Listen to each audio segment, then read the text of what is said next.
Welcome to DigitalK.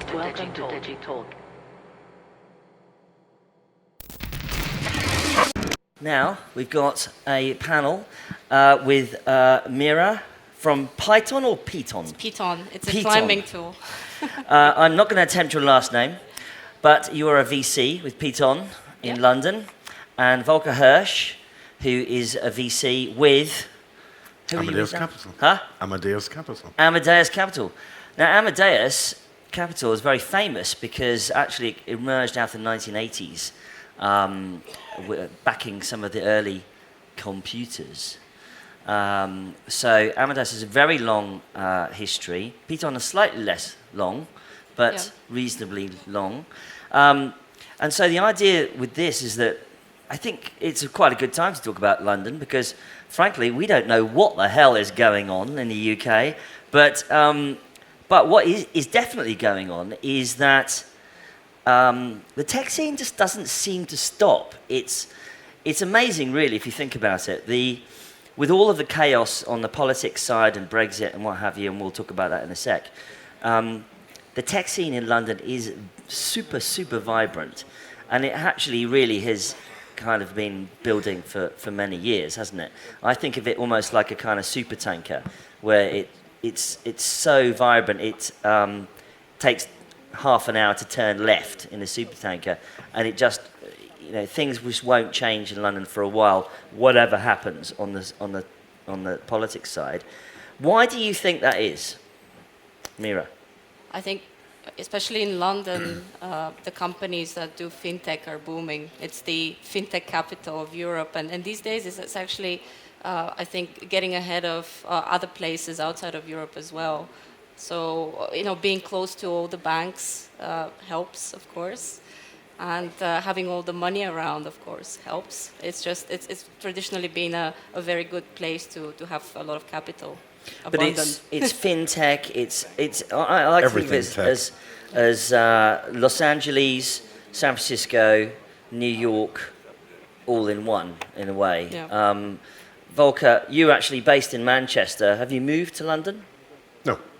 So you're based in Manchester, but actually the fund is Cambridge, isn't it? Well, we're like the European Parliament of VCs. We have a double HQ, one in Cambridge, one in London. Yeah. I just so happen not to live in London, but over the almost 15 years I've spent in the UK, I've spent, I think, probably every single week at least a day or two down there. I think it's less actually this whole thing around, there's the big banks and therefore there's money and therefore things happen. I think that's almost a side effect. This is a question of ecosystems, and ecosystems take time to grow because you cannot just go and say, okay, here's an ecosystem. I mean, you've been part of the group of instigators that turned what was a group of, a large city with a group of companies there into an actual ecosystem with Tech Hub, with a lot of the initiatives that you and all our friends were starting. So if you had come to London in 2000, there were technology companies, but there was not that ecosystem that we have today. And these ecosystems are extremely robust and very resilient. And then people from less developed ecosystems say, okay, how can we replicate this? And the answer is, there are, you need capital, you need talent, but you also need time because these things just take time to grow. The Valley is 70 years old as an ecosystem. London is 25 years old maybe. Manchester is only 10 or 15 years old, and it starts growing. And we see, by the way, the same thing here in Sofia. When I first came here 5 or 6 years ago, it felt very early and creaky, etc. You come today already, it feels a lot more cohesive. But one of the things, the strengths I think that we should actually acknowledge is that ecosystems really thrive on variety and new blood. And one of my observations of, say, for instance, an ecosystem like Berlin, was that it really took off when a bunch of bored Swedish people started going, Sweden's too expensive, everybody looks the same, let's go somewhere everyone looks different and it's a bit mad and you can go clubbing for 4 days in a row. And it's super cheap. And Berlin really benefited from that variety. If you think about Paris during the 19th century, Paris was kind of the center of the world because it had all of the immigrants, it had all the refugees, it had this sort of creative disruption that was going on. And London actually definitely went through that for the last few years. But we'll talk about what's going on like right now in a minute. But it definitely had that. So do you think, and I'd love to hear what you think, do you think ecosystems thrive on this sort of mad creative variety, or can they just engineer it? Yeah, I couldn't agree more about Berlin, by the way. It's one of our biggest markets for Piton Capital. Yeah. I'm there more or less every week. And as you said, no one speaks German, actually. It's No. such a different, a bunch of people everywhere you go from all over the world, very international. They all bring very different skills to the game. And exactly, I think it's the diversity, it's all these different skills coming together.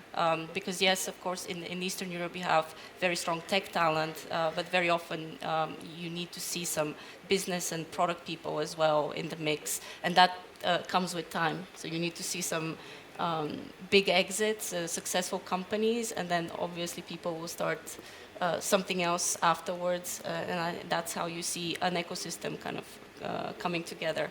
And some people will have to be imported, of course. So. I mean, what do you think?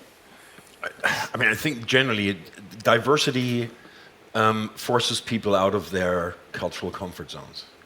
And when you're looking on the tech startup side, we presumably, hopefully, doing something innovative, and innovation doesn't usually happen inside a comfort zone.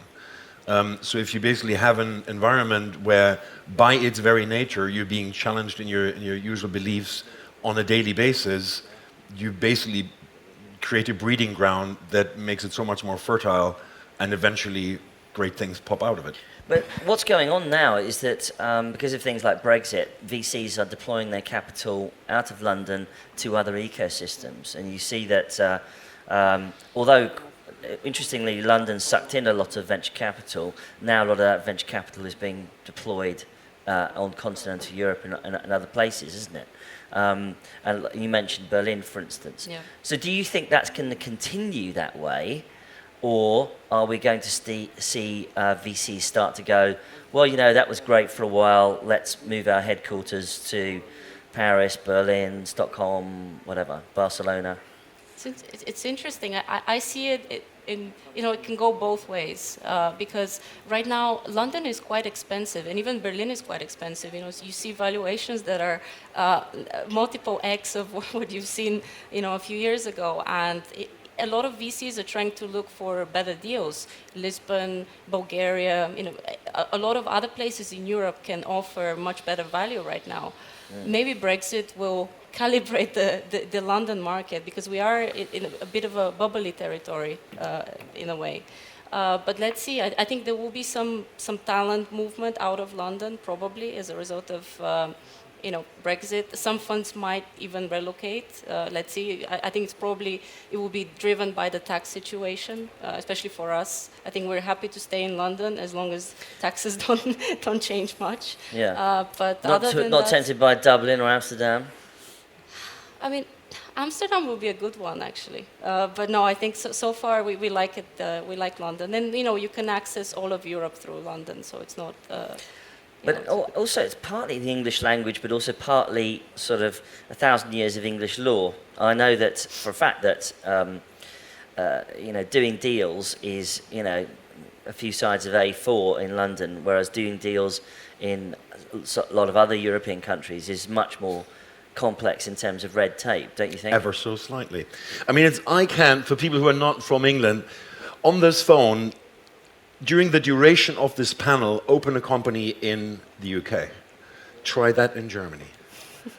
or pretty much in most other cases. And it is partially, and you're absolutely right about this. So Anglo-Saxon jurisdictions tend to be a lot more streamlined when it comes to that, and it is easier to do business in Britain than it is in many other countries because there is less red tape. So do you think that's going to continue with Brexit? Like, the law's not going to change overnight. The politics are changing, though. Well, I mean, it's first of all, founders and money are quick and agile. So, you know, if the train really hits the wall, then I'm fairly sure that, you know, there will be some changes because talent influx is vitally important.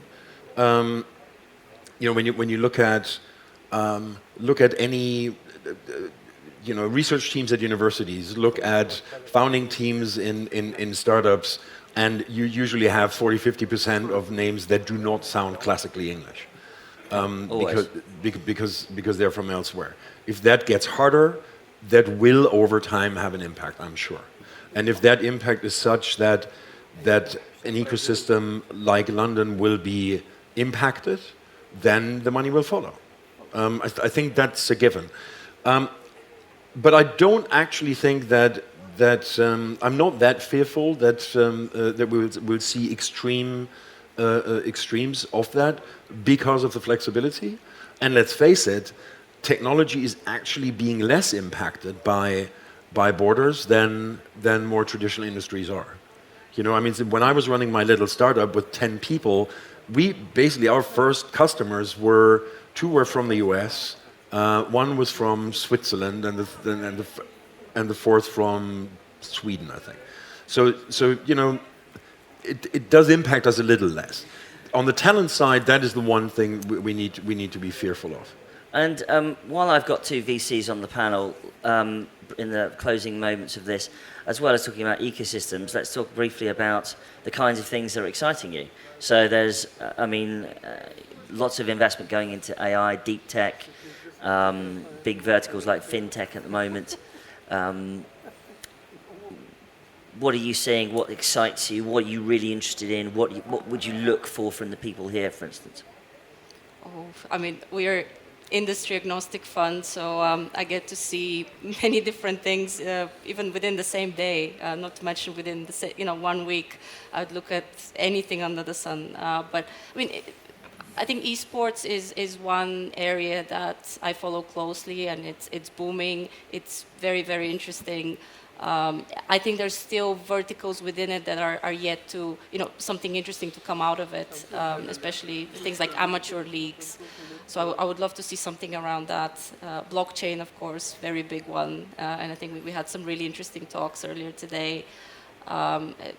Things with like cross-border payments. I think blockchain is just the perfect use case for it. Are we in the sort of trough of despondency with blockchain? I think so. I hope so. Or it's cheaper to do deals now. Exactly. So it's a good deal. In 2016, 2017. Yeah. What are you looking for, Volker? Well, I mean, so Amadeus has always been a sort of like a deep tech fund, we've been investing in AI, for instance, for more than a decade. According to PitchBook, we apparently are Europe's most active AI investor, which we didn't know, but we did one deal more than Atomico, it seems. So I'm quite excited because some of those foundational technologies that we're seeing around AI and some of its elements are now breaking ground into mainstream applications. So I think we will be seeing less foundational AI, more applied AI, and there are just some astonishingly cool solutions starting to see the light of day. In particular, when you then start combining them.